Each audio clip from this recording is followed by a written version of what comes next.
Huh? Or used to think of it.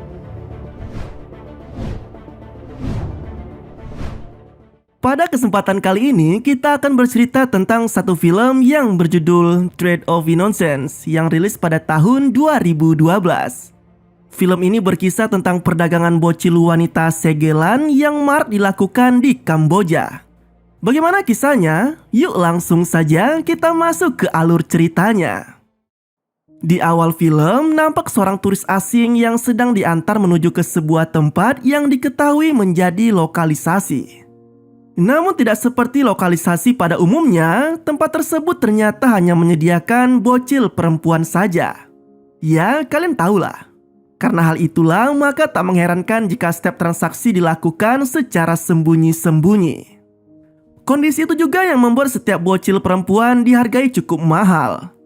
Bahkan akan menjadi sangat mahal jika kondisi bocil tersebut belum pernah dipakai atau masih segelan. Bocil-bocil perempuan yang masih segel itulah yang agaknya sedang diinginkan oleh turis asing itu. Setelah melalui proses negosiasi dengan si mucikari, pria turis itu pun lalu dibawa ke sebuah tempat yang cukup jauh dan terpencil. Gubuk yang berada di pinggiran sungai itulah yang kemudian dijadikan lapak membajak sawah yang akan digunakan oleh pria turis tersebut. Tak lama kemudian muncullah sosok bocil perempuan yang disinyalir akan menjadi target dari pria turis itu. Anehnya, bukannya langsung mengeksekusi bocil itu, si pria turis malah mengajak bermain seolah ingin menghilangkan ketakutan yang ada dalam diri si bocil. Tak hanya itu, pria turis tersebut juga sempat menyematkan pena di saku pakaiannya, yang ternyata merupakan kamera tersembunyi dan berukuran sangat kecil.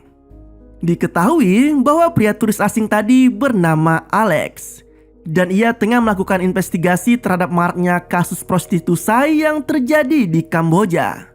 Berbekal hasil tangkapan kamera tersembunyinya, Alex pun mulai membahas informasi yang telah ia dapat bersama timnya. Dari sini juga diketahui bahwa mucikari yang sempat berhadapan langsung dengan Alex dikenal sebagai Duke, pria lokal yang selalu berhasil menjalankan bisnisnya dengan sangat mulus.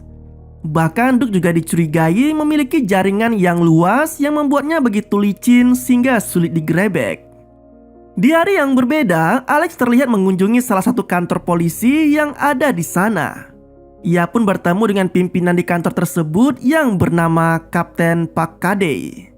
Ia merupakan polisi baru yang bertugas di sana, menyusul telah dimutasinya pimpinan lama di kantor tersebut. Dalam pertemuan itu, Alex membeberkan tentang tujuan dari organisasinya, termasuk dengan sejumlah bukti keterlibatan Duke sebagai mucikari. Alex bahkan membeberkan daftar nama predator yang menjadi buronan Interpol dan secara kebetulan beberapa di antaranya malah bisa berkeliaran bebas di Kamboja. Seolah tak kaget dengan kasus prostitusi bocil di wilayahnya, Kapten Pakadai malah mengungkapkan jika selama ini bocil-bocil perempuan itulah yang secara sukarela menyerahkan dirinya pada si mucikari. Hal itu dilakukan oleh para bocil tersebut semata sebagai bakti kepada orang tua mereka yang telah terlilit hutang dan sangat-sangat susah untuk dilunasi. Dan ini sangat miris sekali. Mendapati fakta tersebut, Alex pun akhirnya menyudahi pertemuannya bersamaan dengan Kapten Pakadai yang berjanji akan membantu Alex dalam mengungkapkan kasus prostitusi bocil di Kamboja. Di waktu yang sama, Claire yang merupakan istri Alex terlihat tengah mendatangi salah satu toko sepeda. Namun sialnya, pertemuan yang seharusnya berlangsung baik-baik saja malah berubah seketika setelah Duke tiba-tiba datang ke tempat tersebut dan mendapati adanya cucu dari si pemilik toko itu. Tak ingin terlibat dalam masalah mereka, Claire yang tidak tahu menahu pun akhirnya memutuskan untuk pergi meninggalkan tempat tersebut. Dalam pertemuannya, Duke yang sejatinya selalu memburu bocil perempuan baru mulai mencecari si pemilik toko. Ia berdalih jika hutang keluarga tersebut bisa impas seandainya ia bisa mendapatkan bocil perempuan itu. Pria pemilik toko yang diketahui bernama Na jelas tak ingin ada masalah baru dalam rumahnya. Terlebih ia juga tak ingin jika cucu perempuannya itu diambil begitu saja oleh Duke, alih-alih untuk membayar seluruh hutangnya. namun akhirnya menyerahkan semua uang yang ia miliki pada Duke, seraya mencicil hutangnya yang terus saja membengkak. Di dalam kantornya, Alex yang saat itu tengah mengecek kembali rekaman videonya, tiba-tiba kedatangan Claire yang berniat untuk mengajaknya makan bersama. Namun wanita itu malah terkejut setelah ia mendapati adanya sosok Duke yang baru saja ditemuinya di toko sepeda tadi. Sontak ia pun langsung mengkhawatirkan kondisi dari cucu si pemilik sepeda tadi. Menyadari istrinya telah bertemu dengan Duke, Alex pun berusaha menenangkan Claire dan menyarankan agar tidak gegabah ketika bertemu dengan sosok jahat seperti halnya si Duke atau mucikari lainnya di luaran sana. Beralih ke Duke, mucikari itu nampak tengah memarahi salah satu anak buahnya yang bernama Liu. Hal itu dilakukannya setelah ia mengetahui bahwa ternyata Liu masih memiliki adik perempuan, namun selama ini selalu dirahasiakannya. Duke yang pada dasarnya selalu membutuhkan stok bocil perempuan terus memaksa Liu untuk memberitahukan di mana adik kecilnya itu berada. Namun tak ada satupun pengakuan yang diungkapkan oleh perempuan itu. Hingga kemudian Duke pun memanggil dua perempuan pekerja lainnya untuk memberitahu tentang keberadaan adik Liu. Dengan ancaman sebilah pisau, salah satu pekerja perempuan Duke akhirnya mengungkapkan tentang keberadaan adik Liu yang diketahui bernama Tuyen. Sialnya lagi, perempuan itu juga menyebut jika Tuyen selama ini selalu bermain bersama cucu Darina yang diketahui bernama Ami. Berbekal pengakuan dari pekerja perempuannya, Duke pun langsung mengambil paksa Tuyen dari tempat tinggalnya. Sialnya lagi, salah seorang warga yang kebetulan memergoki aksi Duke malah tidak berani membela Tuyen, atau setidaknya menggagalkan aksi penculikan itu. Ia seolah takut dengan gertakan Duke yang bisa saja membawa paksa anak perempuannya sewaktu-waktu.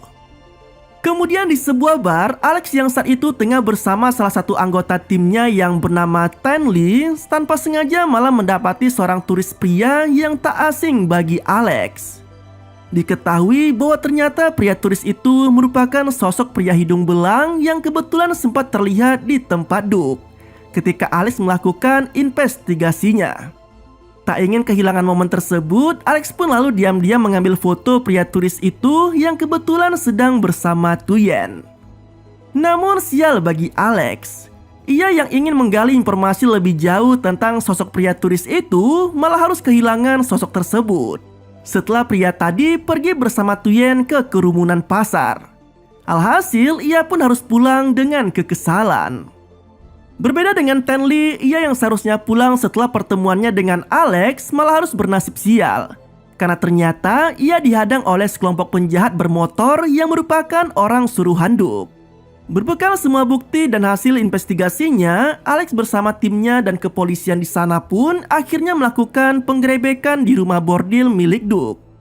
Namun sayangnya penggerebekan itu berakhir nihil, karena ternyata tidak ditemukan keanehan sama sekali di tempat itu, termasuk tidak adanya Duke dan anak buahnya. Menariknya, tak jauh dari lokasi penggerebekan, tiba-tiba saja pria turis yang sempat dijumpai Alex di bar kemarin datang bersama dengan Tuyen. Namun pria gemuk itu menyadari lebih dulu keberadaan sejumlah anggota polisi di tempat Duke. Alhasil, ia pun memutuskan kabur dan meninggalkan Tuyen sendiri tak jauh dari tempat tersebut. Kesal karena aksi penggerebekannya gagal, Alex pun mulai mencurigai adanya kebocoran informasi dari orang dalam. Ia yang mencurigai adanya peran dari Kapten Pakadai sebagai informan Duke lalu mencoba untuk menggertaknya.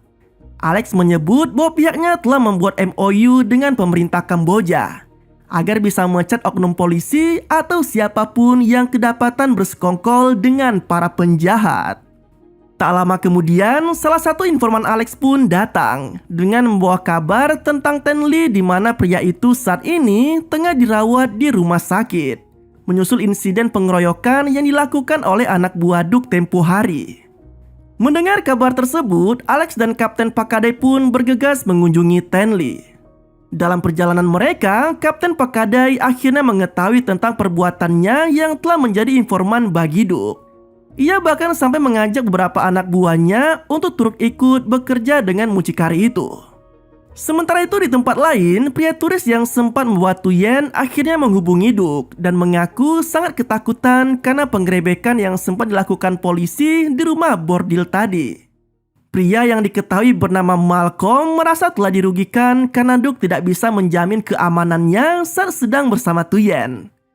Karena hal itu juga dirinya enggan untuk membayar uang jasa seperti yang telah dijanjikan sebelumnya. Anehnya, Malcolm yang masih dirundung ketakutan malah membuat kesepakatan ulang dengan meminta satu bocil segelan lagi untuk dikencaninya selama 1 bulan ke depan. Dan itu dibayarnya $30.000. Atau jika dirupiahkan sekitar 470 jutaan. Entah apa yang dipikirkan oleh mucikari dan pria tak betul itu. Namun yang pasti, Duke akhirnya menyetujui kesepakatan yang ditawarkan oleh Malcolm dengan berjanji akan datang membawa pesanan yang diinginkannya segera. Ia yang sejatinya sedang bersiap untuk membawa kabur para pekerja perempuannya, akhirnya membiarkan anak buahnya pergi lebih dulu dan memilih untuk menyusul mereka kemudian. Beralih ke Claire, ia yang baru saja selesai memperbaiki sepedanya kini terlihat tengah pergi bersama Amy. Hal itu dilakukan Claire sebagai balas budi karena Nas sempat menolak pemberian uang atas perbaikan sepedanya. Mereka berdua pun lalu pergi menuju ke Angkor Wat yang merupakan lokasi wisata berupa candi yang selama ini sangat ingin dikunjungi oleh Amy. Namun tanpa mereka sadari, Duke yang masih menginginkan Amy ternyata malah membuntuti kepergian anak perempuan itu.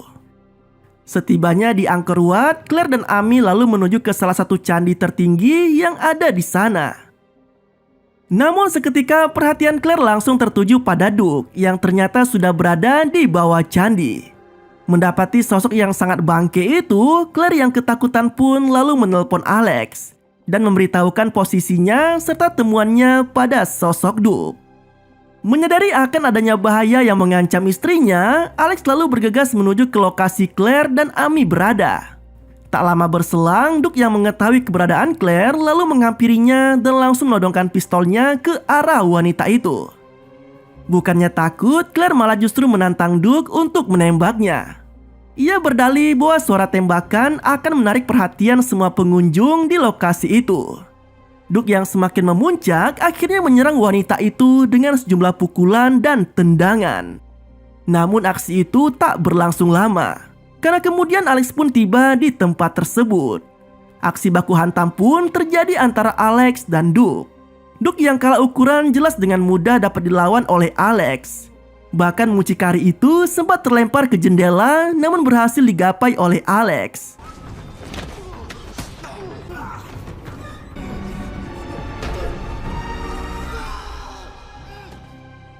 Namun naas bagi Duke, ia yang seharusnya bisa diselamatkan malah harus menemui ajalnya setelah sebuah tembakan melesat dari salah satu sniper di tempat itu.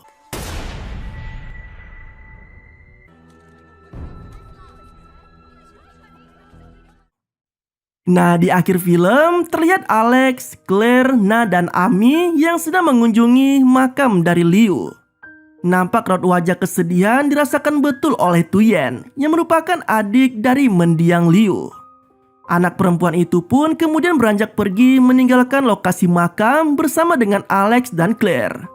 Tuyen nampaknya akan menjadi anak angkat bagi pasangan turis itu. Dan film pun berakhir dengan begitu tidak santuy.